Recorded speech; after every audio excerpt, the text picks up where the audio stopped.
आज के बाद आपकी स्टोरी भी हमने साथ रखी कि चीनी भी जो पावर प्लांट्स है उस हवाले से भी आईएमएफ नई डिमांड्स रख रहा है। आज खबरें आती रही कि बजट के हवाले से अभी तक आईएमएफ के साथ हुकूमत का डेडलॉक है, तो डेडलॉक है तो प्रोग्राम कैसे बहाल होगा, कल का बजट कैसे दिया जाएगा अगर आईएमएफ की मंजूरी नहीं है?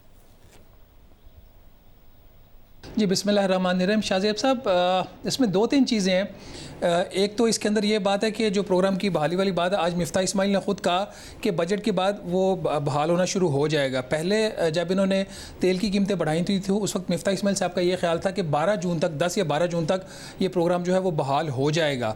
लेकिन लग ये रहा है कि IMF पहले तमाम चीज़ों के ऊपर जो है वो अपनी तसल्ली कर लेना चाह रहा है कि जो हुकूमत कह रही है वो बजट में ये अनाउंस भी करती है या नहीं।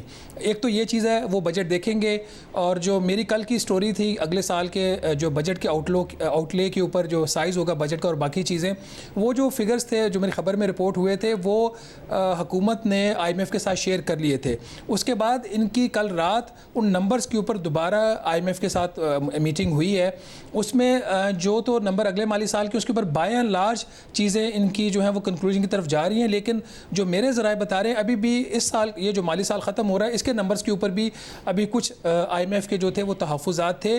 लेकिन ये कोई इतने बड़े जो है वो डिफरेंसेस नहीं, क्योंकि जो मेजर चीज़ें हैं वो हुकूमत करने जा रही है।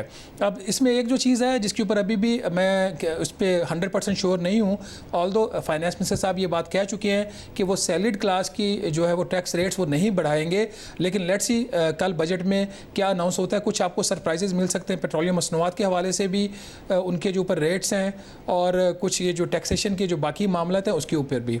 जहाँ तक ये आपने जिक्र फरमाया इसका जो चाइना पाकिस्तान इकनॉमिक कॉरिडोर के तहत जो एनर्जी की डील्स हैं इसके ऊपर जो IMF के तहफ़्फ़ुज़ात हैं, ये जो तहफ़्फ़ुज़ात हैं IMF के, मेरा ख़्याल है कि शायद ये उस तरीके से प्रोग्राम में रुकावट इसलिए ना बने क्योंकि IMF की शर्त ये है, वो कह रहे हैं कि प्रोग्राम को उनके जो CPEC की जो एनर्जी डील्स हैं आप इनको रीनिगोशिएट करो और उनसे पहले आप कंसेशंस लो।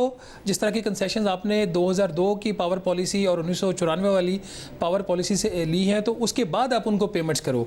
तो आपको पता है कि चाइना का इसके ऊपर जो मौक़िफ़ है बहुत क्लियर है। चीन ये कह रहा है कि हम कोई ऐसा काम बिल्कुल नहीं करेंगे और पिछले हुकूमत के टाइम पे ये इस पर एक एफर्ट भी हो चुकी थी।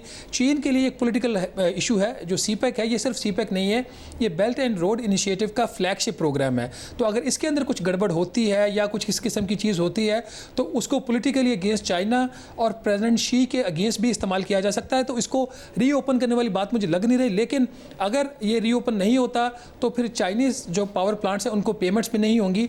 आज जो मिफ्ताह इस्माइल साहब से वहाँ पर एक सहाफ़ी ने सवाल किया था, अशरफ मलखन साहब ने, कि ये जो खबर है इसके ऊपर आप क्या कहेंगे। तो उन्होंने आगे से उनका मिफ्ताह इस्माइल का जवाब ये था, इसकी जो एनर्जी पेमेंट्स हैं वो तो आप नहीं रोक सकते।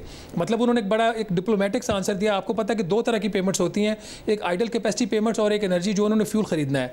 इस वक्त जो चाइना के पावर प्लांट्स हैं उनकी सूरत हाल ये है कि जो साहिवाल का है, पोर्ट कासम का है और एक और पावर प्लांट जो कोयले वाला है, उनके पास कोयला ख़रीदने के लिए पैसे नहीं हैं।